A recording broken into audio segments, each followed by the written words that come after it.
Everybody always wants to know how to deal with haters online, how to deal with hatred, how to deal with negativity, how to deal with these trolls, with these fully grown men that hide behind fake profiles and no profile picture and cat pictures, and they're in your comments, they're in your DMs, they've always got something to say. They search the internet finding content that they don't agree with, and because they can't control themselves emotionally, they have to type something, they have to get the last word in, they have to say something to try and bring this person down, to try and throw shade.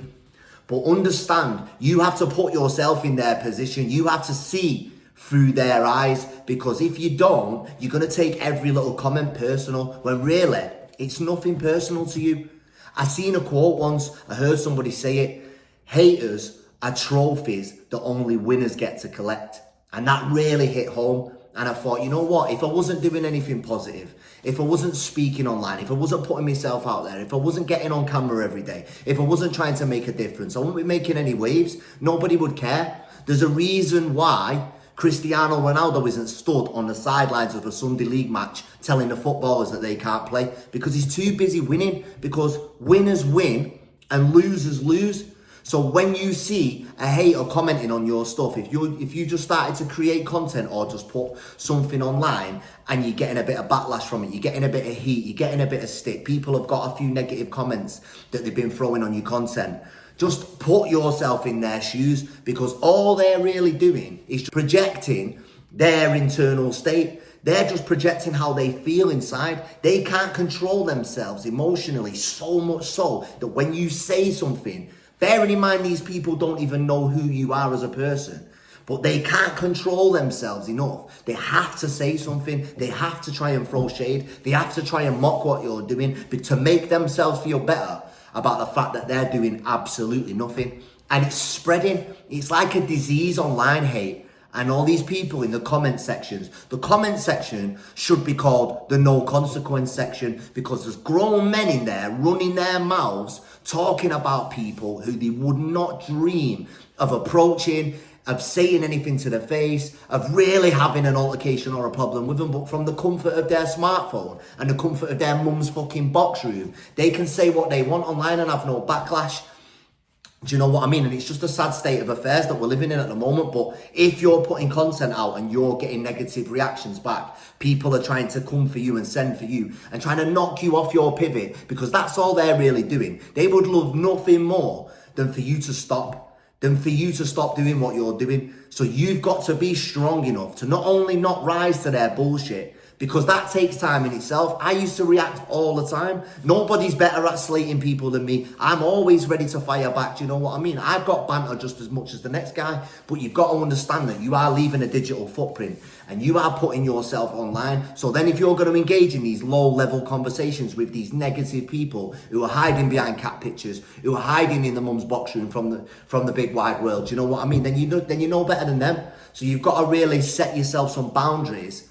And your character has to be stronger than their disrespect. No amount of disrespect and hate online should be able to penetrate your character or make you act out of it. Your character should mean something to you, mean more than any troll's comment, mean more than any bit of negativity. And to be honest, most people are just projecting their internal state, like I said before. So to see a negative comment, you've got to understand where that person's coming from. Like, you never see somebody who's really got their shit together, somebody who's in immaculate shape, somebody who's winning in life, in the comment section trying to pull people down and drag people down, because they're too busy winning. They're too busy trying to make something happen in their own lane. But these people who have got no drive and nothing going on, they're allergic to good shit. It's not you personally what they don't like. They just don't like good things, because they used to pray for good things when they were a kid, and then good things never happened to them. And now these people hate good things. So if you're doing something good and you know you're trying to make positive moves, you're going to have to be willing to deal with a bit of backlash and deal with these low-level, low-vibrational little idiots who have got things to say, who've always got something to say. That's how you know you're doing something right. Because if you wasn't doing anything right, no one would be talking about you. People don't talk about people that aren't doing anything in this world. People don't talk about these guys who are hiding in the mum's box room, these guys who are hiding behind smartphones and no profile pictures and These weirdos online who just feel so comfortable now about talking about other men and talking about other people's business and speaking about people who do not even have a clue who they are, let alone care what they're doing or care what they've got to say. But they have to say their piece. They have to get their emotion out there because they can't control themselves, and it makes themselves feel better about their shitty situation and all the lack in their life. They think by throwing shade on somebody else, it takes it off themselves, but it really doesn't. It just highlights the fact that they are a very, very, very sad individual. So when you see somebody commenting on your stuff, yeah, it might trigger you because you're a human being, but you have to understand that that is a very, very sad person. To not be able to scroll past a complete stranger's piece of content without saying something negative, that is mental health issues at its finest.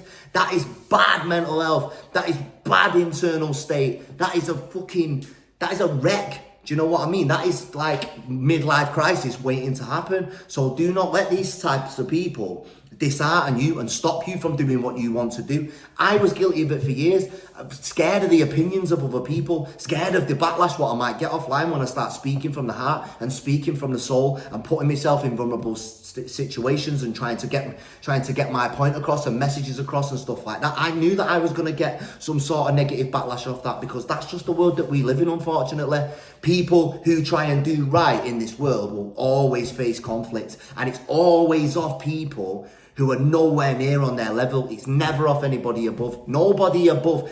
In order for somebody to drag you down, they have to be beneath you in the first place. So that's what you need to remember. When you're seeing these negative comments, you think, wow, at least I'm not you. At least I'm not patrolling the internet, trying to drag other men down who are really trying to make something of their lives, who are trying to break through the societal pressures and the norms. Do you know what I mean? So just make sure that you do not let these types of people get to you, and understand that haters are only trophies that only winners get to collect. So before you start getting into a tit for tat with some 40-year-old virgin that's living in his mum's, then you need to really understand that this guy is a very, very sad human being and lives a very sad existence. So rather than try and deal with his own problems, and do you know, the funny thing is, most of these people, if they reached out and they wanted coaching and they wanted help, they'd get it. But they're too proud for some weird reason, considering they've got nothing to be proud of. They're too proud, and their little egos in their little box room is bigger than coaching, apparently. So these people, yeah, are mentally ill. That's one thing you need to understand as well. These people are mentally ill. They're not like me and you, because you're watching videos like this. You're seeking motivation. You're seeking a better mindset and a better life. These people are settling. These people are settlers, and you don't want to be engaging in any sort of conversation with somebody who settles for the bare minimum and then complains that the bare minimum isn't good enough and lets that bare minimum conflict them so much inside that when they see somebody who won't settle, they have to say something, they have to make fun, they have to throw a little comment in there. These people are mentally fucked. These people cannot be saved, but the only thing that gives them life is your reactions. So make sure you don't react and you kill them every single time.